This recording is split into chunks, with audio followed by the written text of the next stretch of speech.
Mas, udah lama di sini. Oh baru kemarin mas. Oh baru kemarin. Nggak mau pulang mas. Oh pulang. Oh gitu. Kapan pulangnya? Gitu mas. Setiap hari saya pulang. Setiap hari juga saya sampai sini.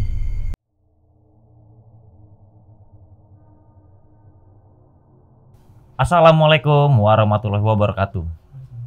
Hai sahabat misteri, jumpa kembali bersama kami di channel Saksi Misteri dan channel Samawe Adventure. Di channel yang mengisahkan berbagai kisah misteri dari pengalaman nyata oleh narasumber yang mengalami kejadiannya. Ini dia misteri nyata tanpa rekayasa.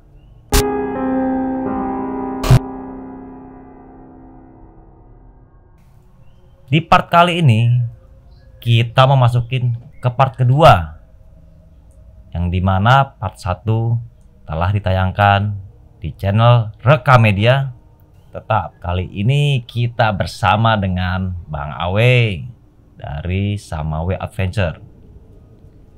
Assalamualaikum Bang Awe, gimana kabar Bang Awe? Waalaikumsalam warahmatullahi wabarakatuh. Kabar baik bang.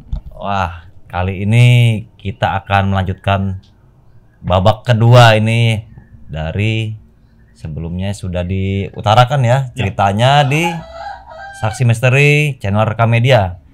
Nah mungkin bisa dilanjutkan dengan cerita-cerita yang mungkin lebih menarik atau mungkin pengalaman apa lagi nih Bang Awe yang rasakan pada saat itu. Terima kasih. Silakan Bang Awe. Ya. Bismillahirrahmanirrahim. Saya akan melanjutkan cerita yang sudah dipaparkan, yang sudah tayang di part 1-nya channel Rekamedia di Saksi Misteri. Saya akan melanjutkan di part 2-nya.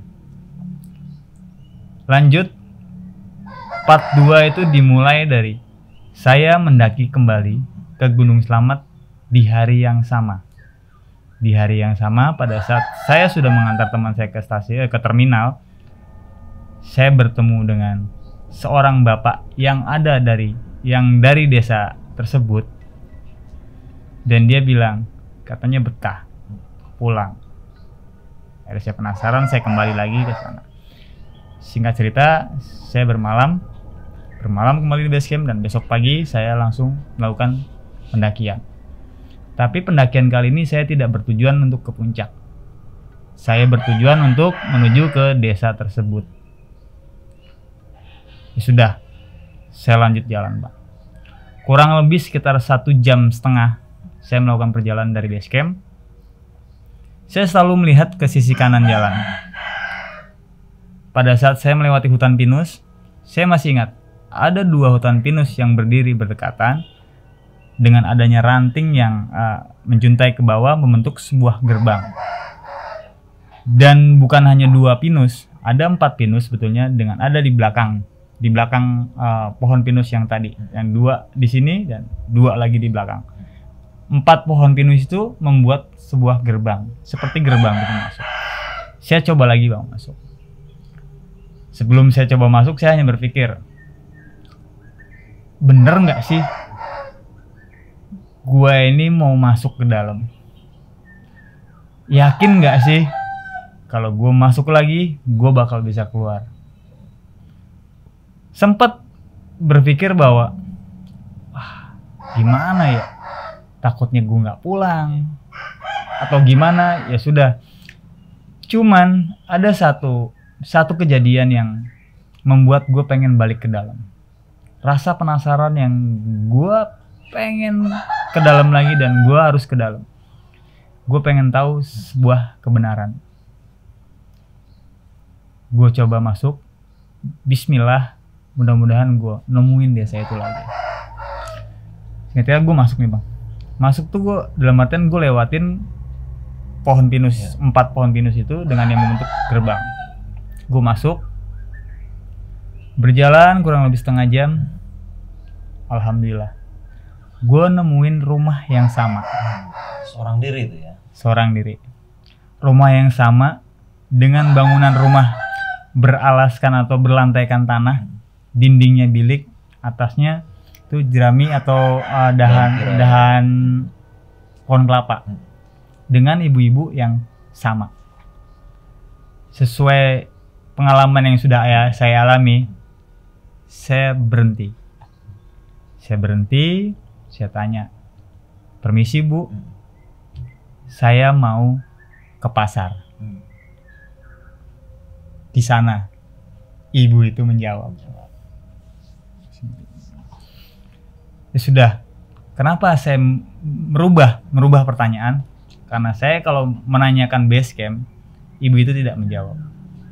Kenapa saya berpikir pasar? Karena saya berpikir bahwa pasar itu ada di desa itu. Jadi pasti beliau tahu pasar itu di mana. Saya mau ke pasar. Di sana. Saya jalan ke pasar.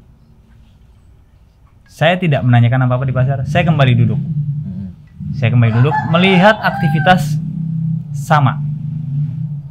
Saya perhatikan, lagi-lagi bapak yang sama saya lihat, dia beli di satu warung itu, dia ambil barang, dia ambil uang, dia bayar, dia pergi. Datang lagi bapak yang sama, dia ambil barang, dia ambil uang, dia bayar, dia pergi. Oke. Gue pastikan gue berdiri, dan gue berharap gue berbalik badan ketemu bapak yang sama. Gue berdiri, gue balik badan, alhamdulillah Pak, ketemu lagi. Pada saat ketemu lagi, gue yang nenggor dulu, Pak, Mas, kenapa? Mau main ke rumah bapak? Boleh. Oh, ayo, langsung. Jadi gue nggak mau berlama-lama. Gue coba main ke rumahnya. Sampai rumahnya, masih ada ibunya, istrinya, masih dengan 2 anaknya. Tapi ada yang berbeda. Apa yang berbeda? Di situ ada 2 perempuan dan 1 laki-laki. Pada saat gue ke desa itu pertama kali gue temuin tidak ada orang. Setelah jalan hari kedua gue temuin 3 orang laki-laki. Hari ketiga tinggal 1 pendaki. Cuman di kali ini gue temuin 3 pendaki, 2 perempuan, 1 laki-laki. Aneh. Berarti beda ya. Sangat pada saat waktu itu sebelumnya bertemu dengan pendaki laki-laki, kali ini ada perempuan ya? Iya. Berbeda. Orangnya berbeda, laki-laki yang satu itu pun bukan laki-laki yang sama, yang dari 3 orang itu, berbeda. Ya sudah, ya biasa, normal. Saya belajar dari pengalaman bahwa ya, taat aja. Disuguhi minum, ya saya minum walaupun tidak semua. Dikasih makan, ya saya makan walaupun tidak semua. Singkat cerita ya, saya tunggu sampai malam. Pak, saya mau ngobrol. Saya lakukan hal yang sama. Saya mau ngobrol. Oh, ya sudah, nanti. Jawabannya persis sama yang malam terakhir saya ajak ngobrol. Jadi tunggu 3 pendaki ini tidur, dia baru ngomong sama saya. Tapi sebelum pendaki ini tidur malam, saya coba ngobrol. Saya nggak mau sebut nama ya Kak, karena ada pesan tidak boleh menyebut nama. Dalam artian, Mbak, kenapa Mbak di sini? Oh, saya betah di sini. Kenapa nggak mau pulang? Bukannya nggak mau pulang, saya sudah coba pulang, tapi nggak pernah bisa. Kenapa nggak bisa Mbak? Nggak tahu. Kenapa saya nggak bisa? Mbaknya juga, iya sama. Kita satu nasib. Bertanya yang cowok, Masnya, kita satu nasib. Berarti gua juga satu nasib sama lu pada. Kemungkinan iya. Oh, ya sudah. Udah. Tidurlah. Mereka singkat tidur. Gue tetap nggak bisa tidur karena gue penasaran pengen ngobrol sama si bapak. Bapak itu keluar dari kamar. Udah tidur semua. Sudah Pak. Keluar yuk. Keluar. Gua keluar di teras, bukan di teras sih namanya ya. Ada balai. Cuman bukan dari bambu balainya. Kayu utuh gitu, kayu panjang. Gue duduk di situ sama dia.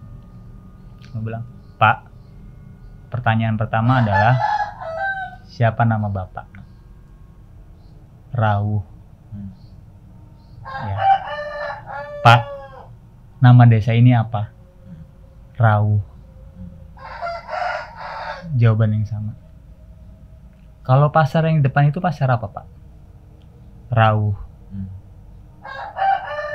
Kalau istri bapak Rauh. Kalau 3 pendaki itu mereka pun Rauh. Apa Rauh? Pertanyaan gue kan jadi muncul ya. Kalau dia sebut nama dia Rauh, nama orang lain bukan Rauh, tidak akan muncul pertanyaan. Tapi pada saat dia sebut nama dia Rauh, nama pasar Rauh, nama desa Rauh, nama istri Rauh, bahkan nama 3 pendaki itu adalah Rauh. Artinya apa, Pak? Gue tanya gitu, Pak. Dia hanya senyum. Gue nggak ngerti arti Rauh itu pada saat itu apa. Gitu. Ya udahlah, gue anggap itu ya sudahlah. Kalau pada saat dia nggak mau ngomong berarti ada sesuatu yang nggak boleh disampaikan ke gue. Gitu kan. Terus gue pengen tanya, Pak, saya mau tanya, iya mereka. Dia langsung motong. Pada saat gue bilang, Pak mau tanya, Pak Rauh ini langsung motong. Iya mereka. Jadi bukan hanya Pak Rauh itu yang seolah-olah mengerti. Ingat tadi gue baru datang ke ibu-ibu itu, dia seolah-olah tahu bahwa tujuan gue tuh apa ke situ. Untuk mencari kebenaran tuh apa ke situ. Jadi seolah-olah seluruh orang atau seluruh warga di desa itu tahu tujuan gue ke situ tuh apa. Sudah balik ke cerita bahwa ya 3 orang itu Rauh. Ya Rauhnya kenapa, Pak? Apa arti Rauh? Rauh itu datang. Iya kenapa datang? Gue tanya balik kan, kenapa itu datang? Mereka datang dengan sendirinya. Maksudnya kesasar, Pak? Gue tanya gitu. Enggak. Mereka enggak kesasar. Tapi mereka yang membuka jalan ke sini. Buka jalan ke sini, Pak. Maksudnya sama dengan saya. Melewati hutan pinus dan melewati gerbang pinus. Bukan. Kenapa bukan? Tanya gitu kan. Kenapa bukan, Pak? Kamu datang ke sini dengan niat yang tulus.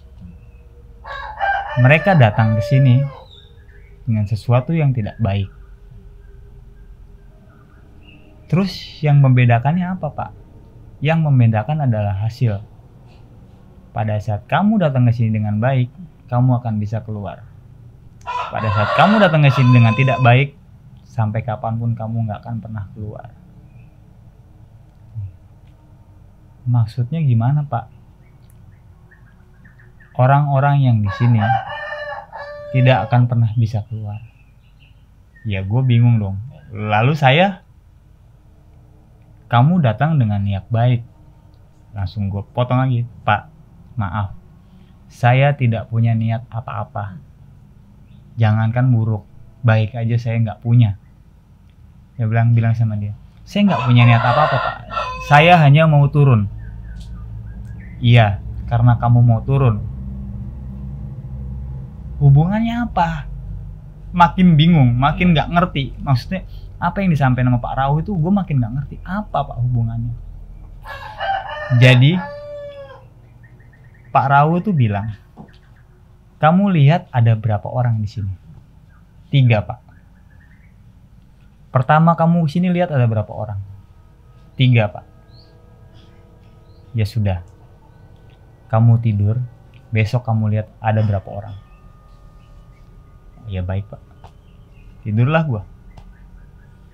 Besok bangun tidur, masih tetap mereka 3. Masih tetap jumlah orang yang sama. Pak, saya mau pulang. Ayo. Tanpa basa-basi harus perlu ke ladang dulu, dia langsung antar gue. Jalan sekitar setengah jam, ya kembali seperti semula. Pak Rauh itu memberikan gue nih ke Pak Rauh lagi. Mas, ini titip. Ya gue seolah-olah mengerti bahwa ini adalah kayak semacam batas sih, Bang. Maksudnya semacam batas bahwa beliau ini tidak boleh atau tidak bisa melampaui batas desanya. Jadi semacam kayak ada apa sih?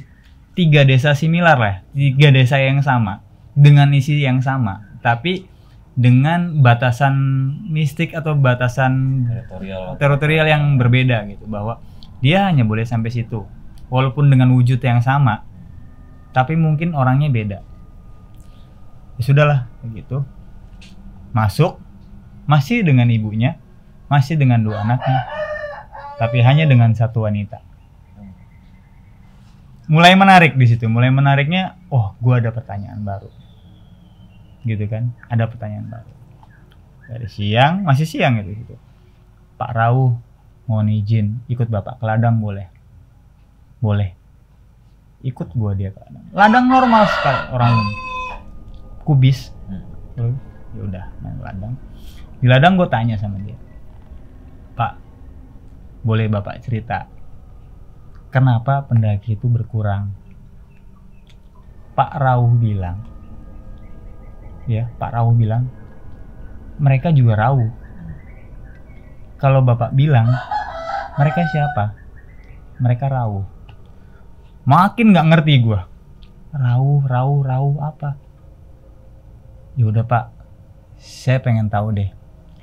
Kalau di Rauh yang pertama itu 3, kenapa di Rauh sini itu 1? Mas, sampean sudah melintasi waktu yang cukup panjang, kata dia gitu. Sampean nggak tahu mereka hilang kemana, sampean nggak tahu mereka itu berkurang karena apa. Kalau sampean mau tahu, kalian melek. Kalian atau saya, Pak? Kalian melek. Kalian? Maksudnya siapa, Pak? Kalian. Iya, kalian siapa, Pak? Tanya gitu. Ya kalian. Gue makin gak ngerti. Yang maksud kalian kan bukan berarti gue dong, Bang. Maksudnya lebih dari 1. Hari dia bilang, orang yang terakhir kamu lihat dari 3 berkurang 1 itu masih golongan kamu. Lah terus maksudnya Pak, perempuan yang tadi itu golongan? Iya, dia masih sama dengan kamu. Lalu yang 2 Pak? Saya tanya gitu. Yang 2 sudah tidak ada. Gue nggak ngerti Pak, maksudnya saya nggak ngerti nih Pak, kenapa sih di desa Rauh yang 1 itu 3, saya berjalan 30 menit di desa Rauh berikutnya, tapi sudah tidak ada. Apakah dengan selang 30 menit itu orang bisa nggak ada? 30 menit kan menurut kamu nggak tahu berapa waktu sebenarnya yang kamu lewatin di sini. Oke, jadi gue berpikir kayak nonton film zaman dulu yang perlintasan waktu segala macam. Oh ya, mungkin lah ya gitu. Ya sudah, gue nggak ngerti. Pulanglah ke rumahnya Pak Rauh itu lagi. Masuk ke rumah Pak Rauh lagi, malam tidur. Si Mbak lah, gue nggak sebut namanya ya. Mbak, kita melek yuk. Ngapain Mas? Udah melek. Mbak pengen keluar kan dari sini. Iya, saya pengen keluar. Mbak melek ya, sama saya. Tolong Mbak melek. Ya sudah. Gue bertahan tuh melek sampai jam 1, jam 2. Jam 3 Pak Rauh keluar dari kamar, berusaha langsung ngomong gitu kan. G Pak, kita berusaha apa? Saya juga nggak ngerti berusaha apa. Kan Bapak bilang kalau pengen tahu kita siapa, iya kalian melek. Ya sudah, kalian keluarlah gue keluar berdua sama si Mbak itu. Mbak pendaki ini. Iya, duduk di tempat gue ngobrol sama Pak kayu, seperti yang di desa Rauh satunya di kayu. Duduk di situ memperhatikan orang. Kok banyak orang ya jam segini? Perhatikan. Jam berapa? Sekitar jam 3 pagi. Perhatikan kata Pak Rauh. Akhirnya gue ambil filosofi kayak di pasar Bang. Gue tidak menggubris, tidak memperhatikan apapun di banyak tempat. Gue hanya memperhatikan satu gerakan. Ada orang lewat, itulah yang gue lihat. Gue perhatiin dia gue lihat. Ternyata itu ya memang sih dia manusia dari atas ke bawah. Oke, manusia bless. masuk lewat gitu, lewat lagi bang. Jadi kayak muter-muter aja gitu dia lewat hilang, tapi orang yang sama.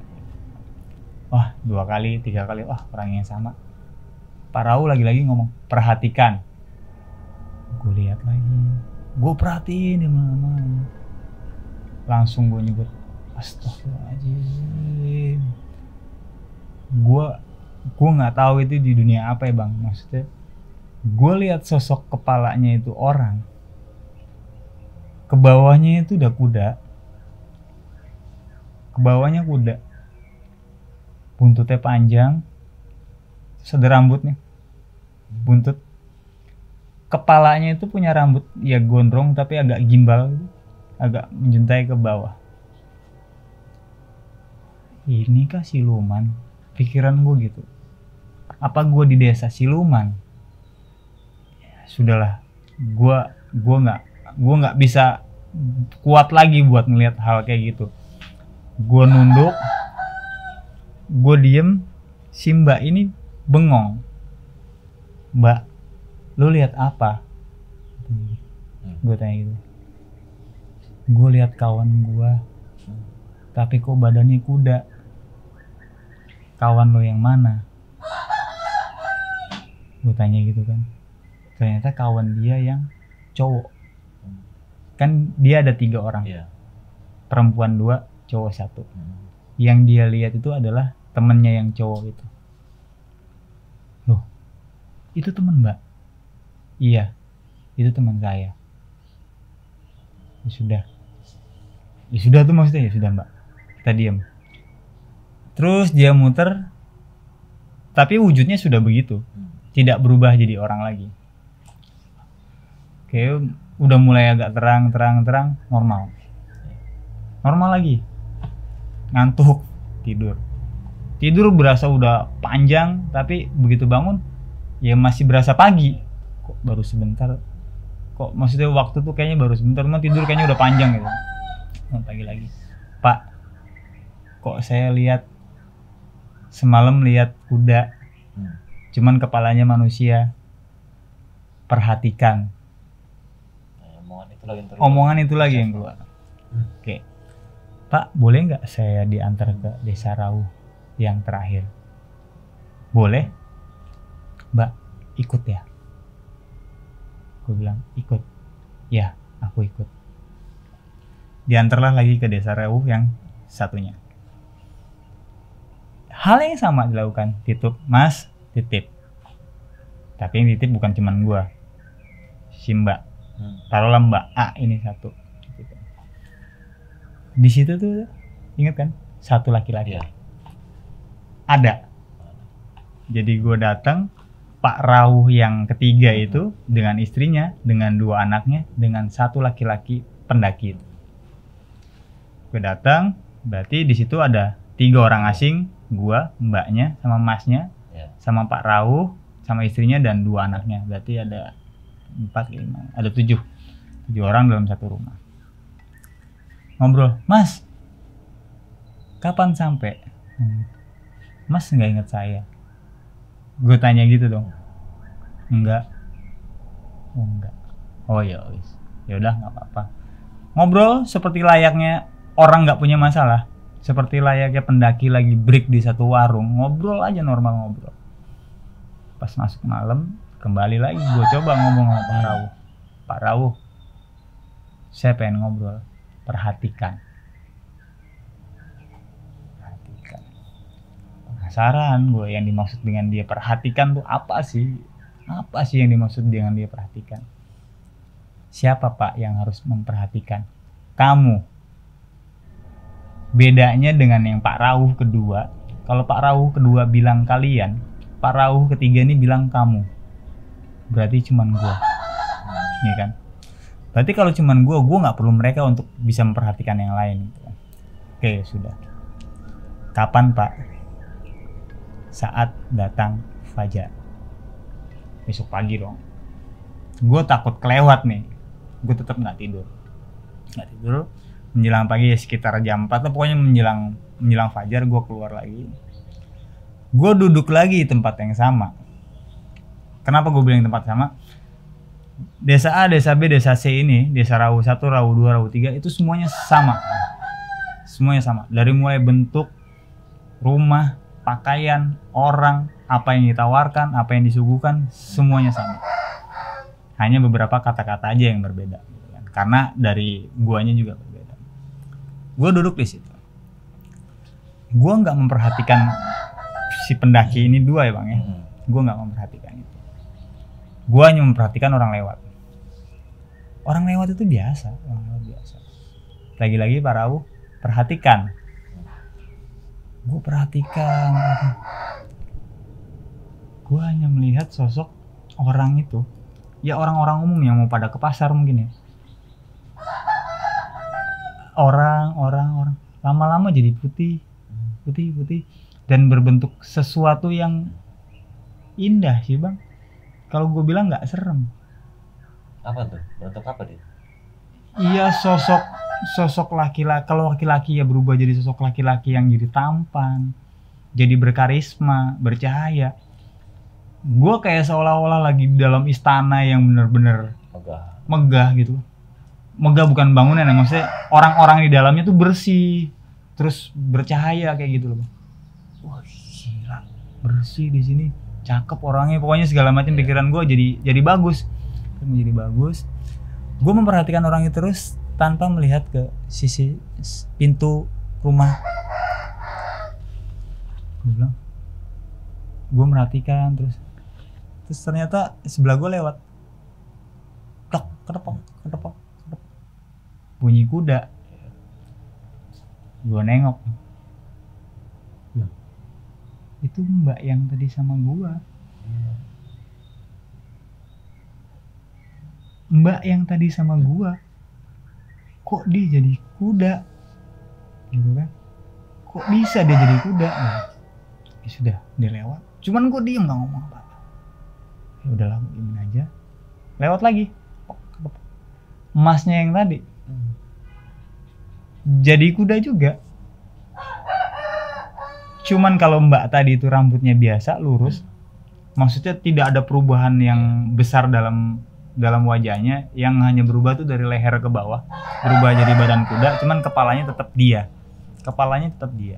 Cuman kalau si laki-laki itu berubah dari rambut, muka tetap laki-laki itu, mas-mas itu, cuman dari rambut, kepala tuh turun ke badan tuh berubah jadi sosok kuda. Apa ini maksudnya ya kan? Gue bilang ya sudah, dia lewat. Pagi gue ketemu Pak Rawu lagi. Pak, bisa saya antar saya ke Rawu pertama? Bisa. Dia antar ke gue.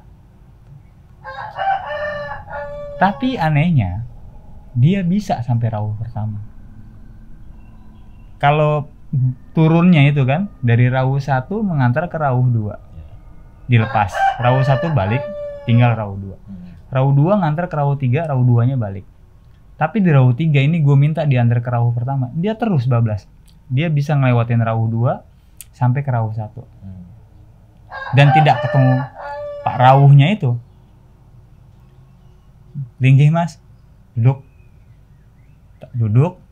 dia masuk, dia keluar lagi. Ya gue tanya dong, Pak Rawu yang mana? Yo, Rawu ya cuma satu. Ya saya. Pak, ini desa apa? Gue tanya balik, Rawu. Ya udah, Pak, saya mau tanya. Langsung gue tutup poin kayak gitu. Kenapa mereka jadi kuda? Ya dengan polosnya gue bertanya kayak gitu kan. Mas, mereka yang cari masalah. Masalah apa pak? Gue bingung kan, masalah apa pak? Mereka yang mengotori gunung ini. Ngotorin apa pak? Kayak gitu kan. Jadi mohon maaf bicara agak sedikit jorok ya bang ya. Jadi Pak Rawu ini bilang bahwa 2 perempuan dan 1 laki-laki ini melakukan sesuatu hal yang tidak senonoh dalam aktivitasnya mendaki. Gua nggak perlu sebutin itu apa, tapi kalian pasti paham hal yang sesuatu yang tidak senonoh di gunung dilakukan. Itu apa? Terus, ya, rawuhlah mereka ke sini. Karena apa yang mereka lakukan. Terus gue bilang sama dia, jadi rawuh itu yang Bapak maksud adalah datang. Iya. Dan mereka datang ke sini itu karena akibat ulah mereka. Iya. Dia bilang gitu. Ya terus gue bilang dong, Pak, kalau mereka rawuh atau datang ke desa ini karena apa yang mereka lakukan, yang menurut Bapak itu salah, bagaimana dengan saya, Pak? Saya merasa tidak pernah melakukan apa-apa. Kalau kamu melakukan hal yang tidak senonoh, kamu tidak akan kesini 2 kali. Maksudnya, Pak, kamu nggak akan pernah bisa keluar. Seperti mereka contohnya. Mereka sudah puluhan tahun di rawuh. Dan mereka tidak akan pernah keluar dari rawuh.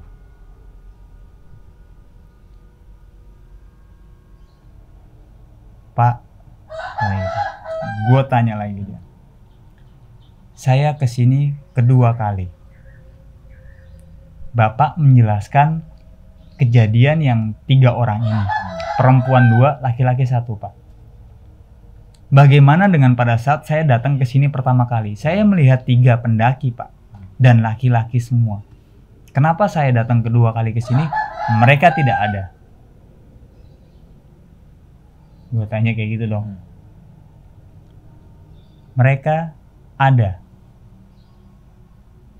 Loh, gimana mereka ada? Kok saya nggak ketemu di rawuh 1, rawuh 2, ataupun rawuh 3? Gue tanya gitu lagi kan. Iya, penasaran, maksud gue datang ke situ lagi kan.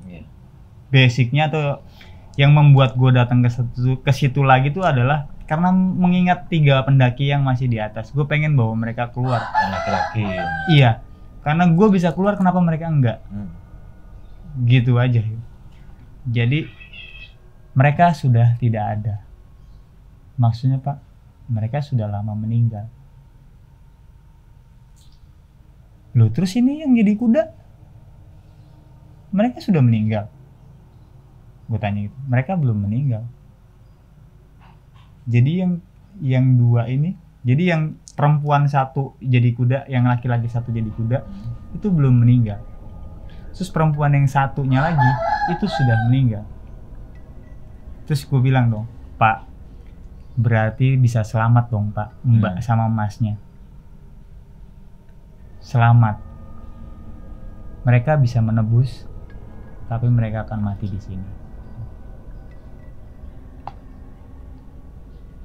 Jadi apa ya? Gue bingungnya karena seolah-olah dia itu bilang bahwa ini adalah penebusan dosa. Seolah-olah ya. Ya gue pun berpikir gitu. Apakah orang yang berbuat salah di gunung akan dihukum seperti ini?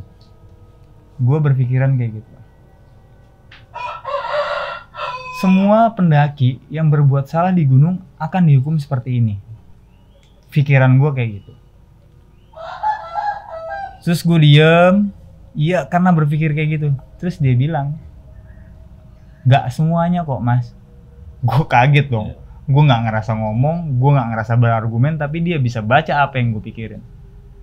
Maksudnya, Pak? Langsung gue tanya. Dia pura-pura gue gak tahu kan. Gak semua pendaki yang berbuat senonoh ada di sini. Lah terus salahnya mereka apa? Kalau nggak semua pendaki. Kalau mau adil ya semua pendaki lah yang berbuat senonoh, Bapak bawa semuanya ke rawuh. Sampai ngomong gitu saking keselnya mendapatkan jawaban yang kurang puas buat gue. Dia hanya bilang mereka melakukan di tempat yang salah.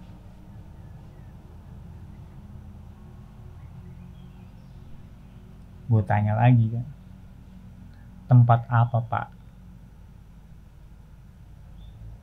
Tempat yang salah. Iya, tanya, tempat apa pak? Samarantu.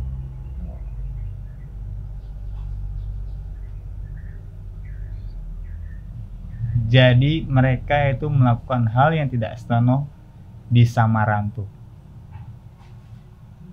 Menurut paparan Pak Rauh ya. Terus gue tanya, Pak, mereka bertiga lah yang tak senonoh. Pak Rauh bilang itu lagi. Lalu bagaimana dengan yang bertiga laki-laki itu? Tidak mungkin mereka berbuat tidak senonoh di situ. Mereka berbuat lebih parah.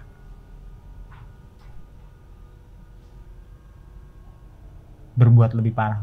Berbuat apa itu dia tuh laki-laki tiga pendaki itu? Yes.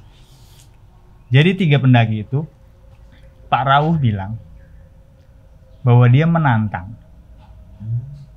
melakukan tantangan di Samarantu dan membuang sesuatu kotoran kebetulan juga di Samarantu dan bertepatan dengan pintu masuk gerbang dunia mereka. Terus gue bilang, Pak, tolong bawa mereka keluar. Maafkan mereka. Mereka mungkin salah, tapi tolong dimaafkan. Gak bisa. Takdirmu. Takdir mereka ya takdir mereka. Terus gue bilang, lalu kita harus apa, Pak? Saya harus apa?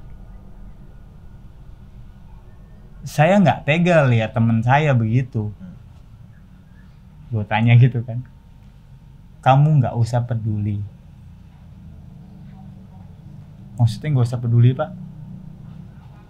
Toh dia keluar usianya sudah ratusan tahun. Jadi sudah tidak ada yang mengenali mereka. Dia hanya jawab. Lalu saya gimana pak? Gue tanya gitu kan. Kamu silakan keluar. Lewat mana pak? Gue tanya gitu.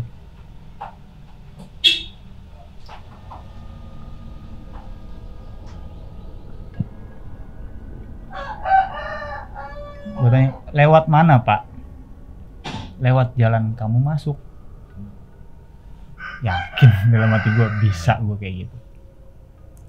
Nah, hatimu bersih. Lakukan dengan ikhlas. Ya sudah, dari situ Pak, saya permisi ya. Saya mau pulang. Pulang. Rauh selalu ada buat kamu. Dia hanya bilang gitu. Terus keluar. Gua keluar itu. Turun. Bisa ternyata keluar Opan Pinus itu lagi. Keluar gerbang yang sama. Gue keluar dan gue turun setengah jam sampai base camp. Gue pulang. Sampai rumah,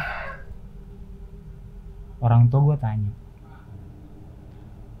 kamu 2 minggu gak kelihatan kemana aja? 2 minggu 4 hari 2 minggu. Ternyata gua tuh pergi 2 minggu Pak. Dalam artian gua 3 hari pendakian awal, 1 hari perjalanan, 9 hari pendakian kedua. Jadi gua berasa 2 malam di Rauh itu. Ternyata gua 9 hari di Rauh. Dari situ gua ambil kesimpulan bahwa oke, dimensi waktunya sangat jauh berbeda dan berubah-ubah. Mungkin saja yang gue lihat saat itu dalam rentan waktu 1 hari, di situ bisa jadi 2 atau 3 hari di dunia nyata. Cuman pesan yang gue dapat adalah itu bang, lakukan pendakian dengan hati yang tulus, murni, dan jangan berbuat senonoh. Artinya jangan berbuat sembarangan lah. Memang Pak Rawuh bilang tidak semua pendaki, tidak semua tempat. Tapi jika kita melakukan hal itu di tempat yang salah, fatal akibatnya. Samarantu buat gue pribadi selalu jadi daya tarik. Jujur ya mungkin lebih dari 10 kali gue ke Gunung Slamet. Hanya 1-2 kali gue nginep atau ngecamp di luar Samarantu. Sisanya gue pasti ngecamp di Samarantu. Tapi gue setiap di Samarantu gue selalu jaga kebersihan. Selalu berpikir positif. Yang orang bilang Samarantu banyak mitos, banyak segala macam, banyak hantu atau gerbangnya dunia lain. Yes, gue pikir ya itu mereka. Itu dunia mereka. Mereka bisa menempatkan gerbang itu di mana aja. Gerbangnya di Samarantu kah? Gerbangnya di pos 3 kah? Gerbangnya di pos 5 kah? Kita nggak akan pernah tahu. Kita nggak akan pernah bisa lihat. Kita hanya cuma bisa nerka-nerka. Makanya sebetulnya dimanapun sebetulnya tidak hanya di pos Samarantu. Ya baiknya ya menjaga adab, sopan santun kita. Kalau bicara kenapa beda Samarantu? Ya itu hanya mitos saja sih, maksudnya hanya sekelumit cerita dari mungkin pendaki atau dari sumber-sumber mana lah gitu, bahwa menceritakan bahwa Samarantu itu horor, Samarantu itu mistis segala macam. Tak pikir sama. Samarantu hanya sebuah nama, Samarantu hanya sebuah pos, Samarantu hanya sebuah shelter buat tempat pendaki istirahat. Bahkan nggak kepikiran karena posisi gerbang itu jauh dari Samarantu. Posisi gerbang hutan pinus tadi itu posisinya ada dari pos 1 ke pos pendakian. Dari shelter 1 pos pendakian itu udah hutan pinus. Jadi yang harapan gue bisa ketemu lagi dengan Pak Rawuh tadi di Terminal Purwokerto, gue nggak ketemu. Sampai Bekasi pun nggak ketemu.